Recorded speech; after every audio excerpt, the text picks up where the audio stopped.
Kid. Guys, we're here.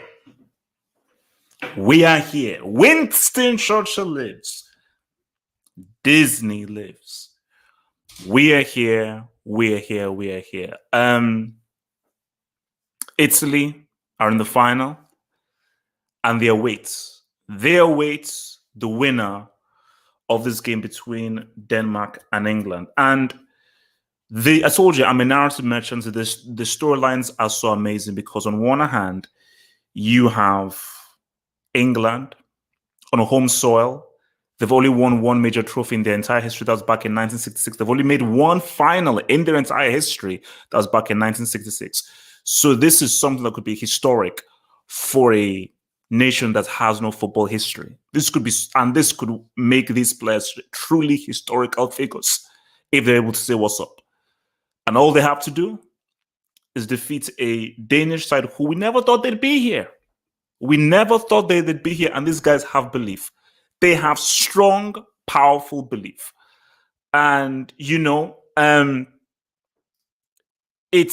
saw it from the Italy-Spain game. Shout out to Morata. Morata, call me. Morata, call your boy. We saw it in the Italy-Spain game where we're not dealing with high stakes. We're dealing with high stakes and we're dealing with pressure situations. I still feel this ends in 90 minutes. I don't think it goes the distance in the way that I believe the Spain and Italy game went to. But we'll see. We'll see what happens because when you're now in a semi-final and you're in large, huge stakes, this is where I live. This is my house because this is where things matter. I told you, I don't care about Scunthorpe. I don't care about ABA. I don't care about any of these riff-raff games, okay? I hate consistency is overrated. Consistency is overrated. I'm a moments merchant. And these are the moments in which you rise. Sir Harry Kane. This is it. This is it, Scar. This is what I've been holding against you. I've been holding this against you that can you show up in a semi in a final? Kane, this is your moment to finally shut me up. Because for this, I said that unless you show up in a major semi, in a major final, I will never respect you. This is your chance. This is your opportunity. Kane, this is your opportunity. Seize it. Carpe diem. Sterling. How far can he go? How far does he go? What more can he do? Dolberg, the Burgoy, Goldthwait. He's trying to get that Ballon d'Or. Goldthwait is trying to stake his claim as a Ballon d'Or winner. He's already in the running as one of the favorites for the Ballon d'Or. So there's so much stuff to unpack. But guys, look, man, we have a very little time. Remember, guys, join me on Twitch. Watch along is popping up at kickoff. I'm getting the meal ready at kickoff. Join me as we go onto the bridge. Onto the bridge once more. Onto the breach once more, my men. Upon we will fight them on the freaking beaches. All right, let's ride, man. So let's check out these lineups, man. Let's check out these lineups.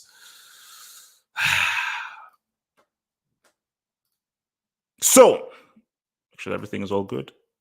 Pickford in goal. Boom. Boom. We already knew this. Walker, Stones, Maguire, and Shaw. All right, we knew that. Boom, we knew this as well. Phillips and Rice, the back two.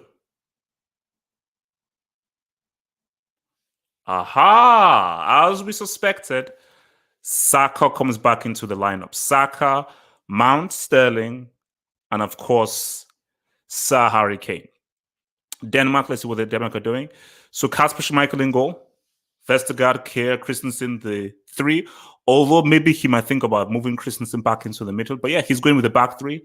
Mail, Delaney, Højbjerg, Larsen, Braithwaite, Damsgaard, Dolberg. So no major surprises. No major surprises because you look at England's thing. I think everybody there may have been a thing of okay, does he maybe bring Foden into it?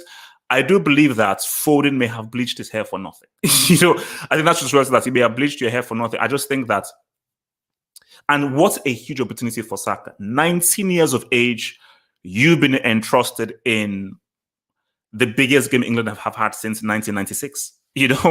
So it is some huge weight on your boy Saka's shoulders, and yeah, man, it's big. It's big, and like I said again, whenever you're in these situations, enjoy it. What Southgate has to tell these guys is work with the pressure. Don't let it consume you. No, acknowledge the pressure exists. Acknowledge the pressure. 60,000 dudes, acknowledge it, but let it come with you. looking at Denmark here, you see, Denmark, these guys are a good football team, and I think there'll be two keys for Denmark. Actually, no, maybe three keys for Denmark. I'm looking at that midfield now.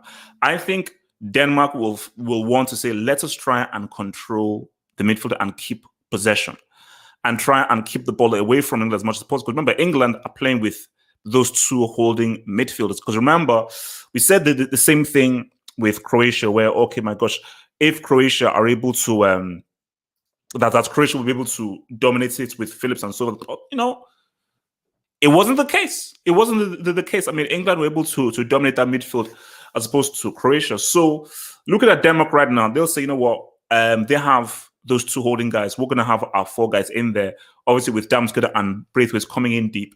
So let's try and get those bodies and use those bodies to dominate. Damsgaard will be very important because Denmark now have to be really clever and really rack up their creativity to break down a team who've not conceded, So this is a team that are very hard to score against. They don't give you many opportunities. And that's deep line midfield 2, and that's 4. They make it real hard, man. So Damsgaard is going to have to be big in terms of what he does with the ball, and Braithwaite will have to be big in terms of runs that he makes. And Dolberg's been on a good scoring run. So can this continue? We are waiting and we see. But for Denmark, I think they are going to really have to think long and hard about how they break these guys down. And see, my notion is I don't see how Denmark score against England, because I just think that to score against this English team, you have to have some serious individual quality. You have to basically look at what Messi has been doing for Argentina, or look at what Neymar has been doing for Brazil. Those are the kind of guys that you do, or you want to bring back like an old school Robin, and an individual who can just do something. I think if Denmark just relies solely on team play and passing and crosses and trying to find spaces, I think England can sort them out. Look, man, Churchill's back four have been resolute. Walker, Stones, Maguire, Shaw. Pickford has been making some very good saves.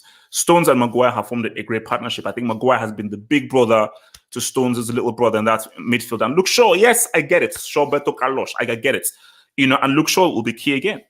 Because he will obviously want to provide something out wide, and he's crossing. The guy's like on 2 or 3 assists. His crossing out wide has been money. I think Shaw has been far more dangerous on that flank than Walker has been. So now people may say, okay, we want Grealish in there, but look, if you don't broke, don't fix it. And I think that why Mount is there is defensively as well.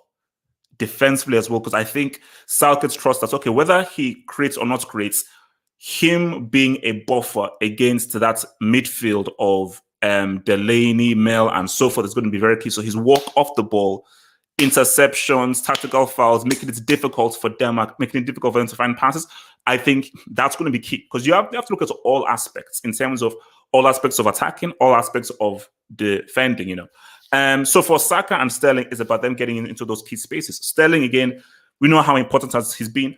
And here's the thing. We've seen it against Germany. We've seen it against Ukraine. If you put it on a plate for Kane, he will score. If you give him the good opportunity, he will score. And what's it got? I think didn't he drop a 2-piece on Kasper Schmeichel? So Southgate just said to his guys that we have a guy who just gave him good service. He can score. And let's be real, Denmark don't have the most toughest defense. They're not like the most hardcore defensive guy. This isn't Giorgio or Bonucci or whatsoever, man. So you would think that within Mount, Saka, Sterling, Kane, and Shaw coming in left, they will be able to produce something and produce very good chances. So, I find it very hard to believe that England won't score in these 90 minutes. I find that very, very hard to score. So guys, I mean, there's an amazing opportunity here for England. It's right there, guys. It's right there. History beckons. Denmark are good, because I was watching what's it called? Michael just talking about. I think he was reflecting on the Czech Republic game, and he says that he always knew that this team was good, and this is a good team. With or without Eriksen, this is a good team. But I think that, you look at the opposition that Denmark have played. So, what's it called? Czech Republic in the previous game, Wales in that game previous. puts 4 Gs past Wales, puts 2 Gs past Czech Republic. This is a different test. The different test because I think the Wembley Arena can definitely work in favor of Denmark because, yes, they really, really were buoyed by that Danish support and that really helped them through. But maybe you're going to Wembley and you can use that as an away ground. But Denmark, you're going into a furnace. You are going into a furnace because that crowd is going to pop off. Okay, excuse me for using this. That crowd's going to be litty. That crowd is going to be litty. Okay, that is going to be a crazy, crazy, crazy crowd. And everyone's going to go and pop off. Everyone's going to pop off, man. So for Denmark, I think it's about them playing their game, but also Vestergaard, Kjær, Christensen are going to have to be huge because you're going to come up against.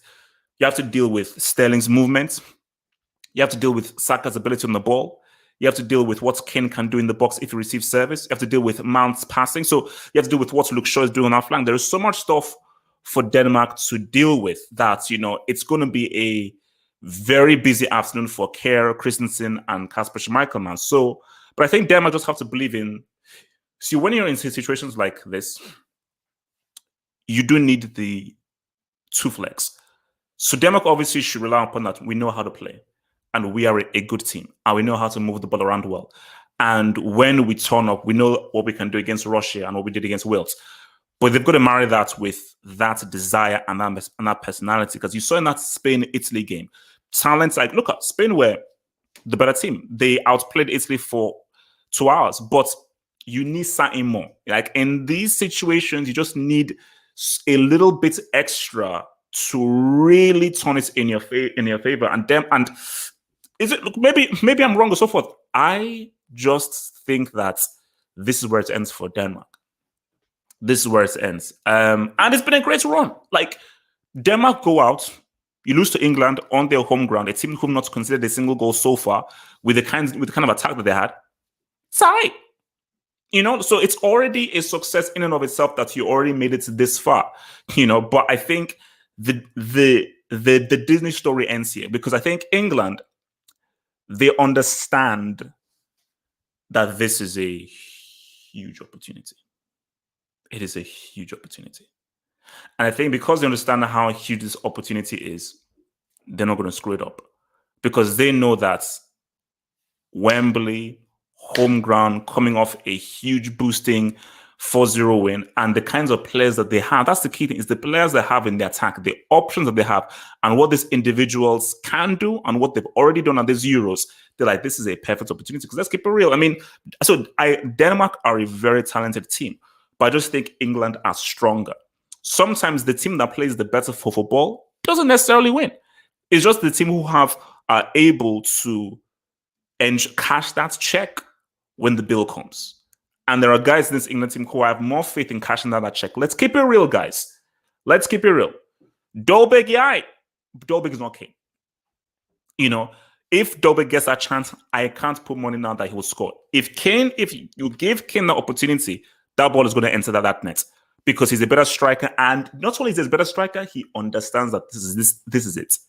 This is it. This is the golden chance opportunity that we've been waiting for. So Kane could drop a 2-piece. Dare I say a 3-piece? He probably could drop a 3-piece. Kane could drop a 3-piece in some because he knows. I told you, I've been reading the newspapers and guys are like, Rise Sahari. Rise Sahari. So it is what it is, man. And look, guys, I told you, Goat is the GOAT. I told you, Goat is top 5 strikers of all time. I can understand that. I understand he's top 5 strikers of all time. But I don't see Goat doing much in this game. And I think that between Shaw, Maguire, and so forth, they'll be too physical and too strong. And I think that between Shaw and Stones, they will not give Dolberg a sniff. They won't give Dolberg a sniff. So for Denmark, you may have either 1 or 2 really good opportunities. If you don't put those away, it could be lights out. It could be lights out. So guys, remember, man, join me on the watch long. I will be on Twitch. Join me on the watch long. Twitch.tv/HapplePost. The link is right there. Join your boy on Twitch. Join and follow your boy on Twitch as we try and break this thing down. Because we're popping off, guys. We are popping right off. We are popping right off, man. And this is it. This is it, guys. This is it. High stakes, guys. This is what we're about. And guys, Churchill, man, Winston expects, man. But I said again, I'm keeping it 2-0 England. 2-0 England. I'm keeping it at that 2-0 England. Shout out to your boy Abracadabra, man. Thank you for the dub. Abracadabra says, HH, did you see yesterday how Kelly bullied Jessica Alba? Making Jessica captain was bad. Come on, Denmark. I need my narrative. Go to where it lives. Yeah, I did. And it was so funny because I was actually watching it a few times because I retweeted it on Twitter. Like, you could see that Alba was really nervous. And Alba was like, man, get this dude away from me. And Georgie was just like, hey, man, let's relax, chill out, do our thing, blah, blah. Because Georgie was like, look, I'm at the end of my run and so forth. Let's remove all those nerves. Maybe that's how Georgie wanted to deal with the nerves.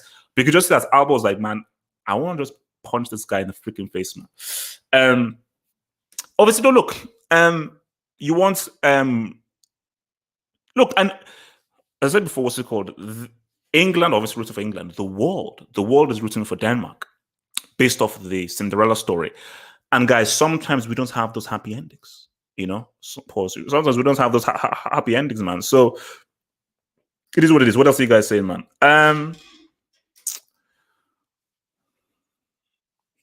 4-2 England. Yeah, 4-2 England. Nah, England are scoring.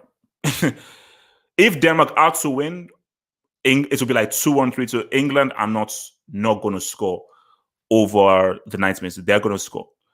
Yo, what up, man? We're here, man, guys. We're here. Content crap, man. Content. Guys, it's all popping off, man. Neymar, Messi on Saturday. Sunday Euros, guys, it's popping off right now.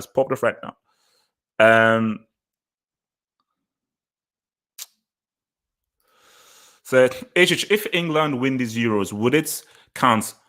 Because all but one of the games would have been at home. Yeah, it still counts because it is what it is. Because it's like teams that win on home soil truly count. So when France won the '98 World Cup, should that count? Because it was on home soil. When Argentina won in '78, should that count?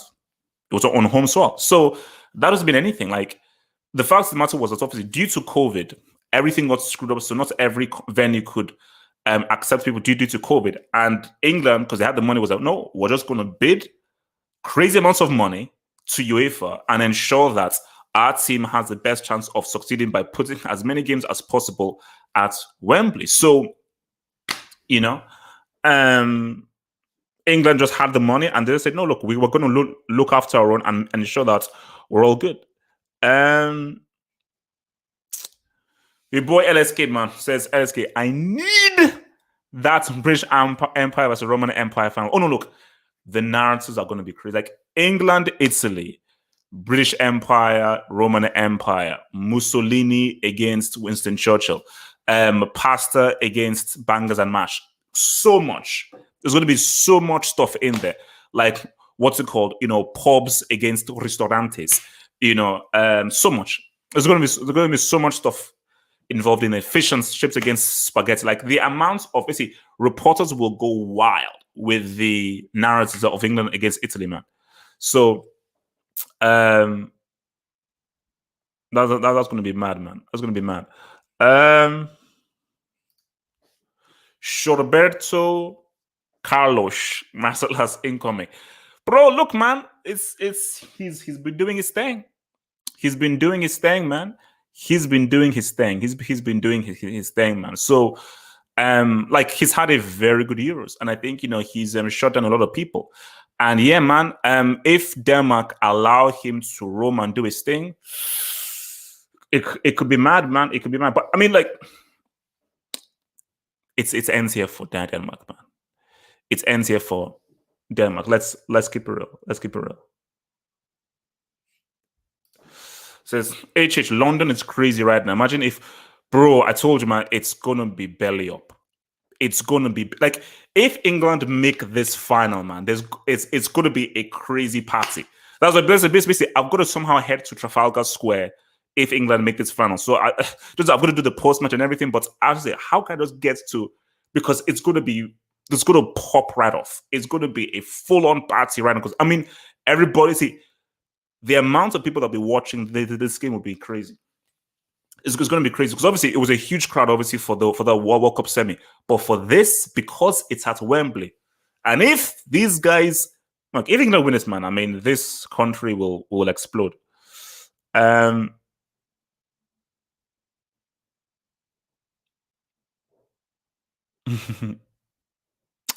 want to say that. HH. Luke Shaw is the best left back in the world. Look, let's see what he does for the next of the season, man. Let's see what he does for the next season. I mean, like, look, he's had a great use. He's had a great Euros, but we can't just start overestimating guys and so forth. Let's just see what he does for the rest of the Euros and so forth. But he's been good. He's been good. He's been good, man. Oh, really? How did you get those tickets? How the hell did you get those tickets, man? How did you get those tickets, man? No, she'll be watching. Of course, she'll be watching. Like, guys, it's big. This is big time. Like, Denmark, you're facing a juggernaut, and you're facing basically Denmark. You're facing Churchill. You're facing the Empire. You're facing too much. There's too much heat that you're facing, and I think that, no offense to Denmark or so forth, I just think that, man, England are.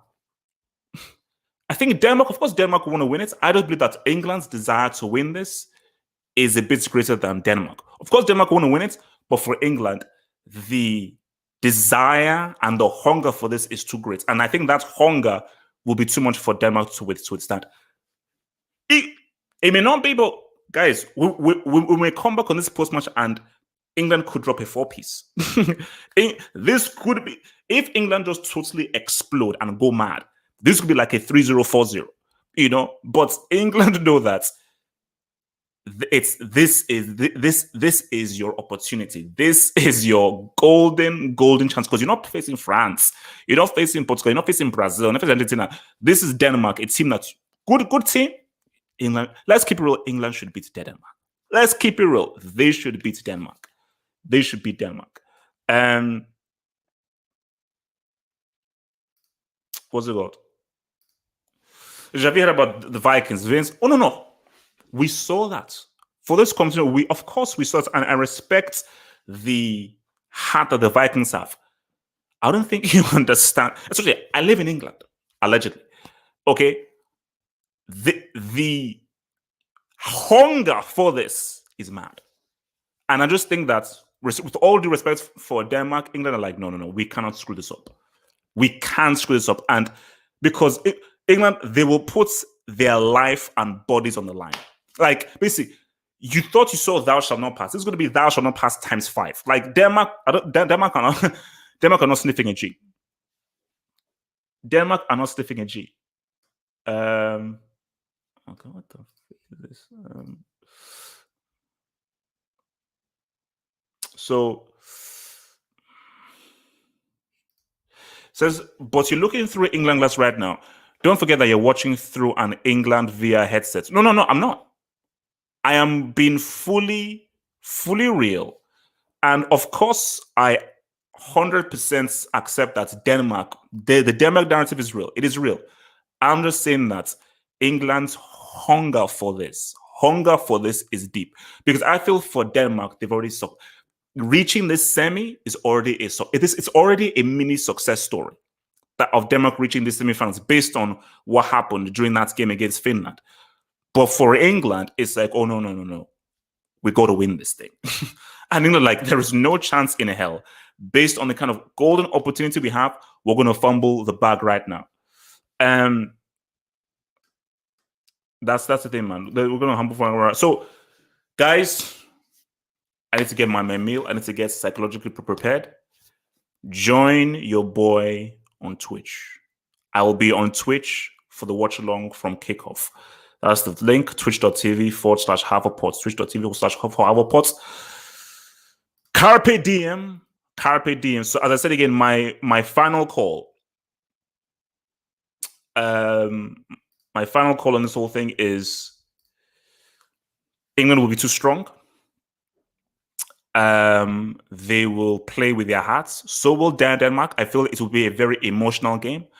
It'll be pretty physical. There'll be a lot of emotions in the game, a lot of passion. But I just feel like overall England will be too strong. And I just see England winning this 2-0. You might see a Kane brace. And I think that this is where the story ends for Denmark. So an England 2-0 win, setting us up for a monumental, gargantuan England-Italy Euro final. Guys, I'll see you there. We ride.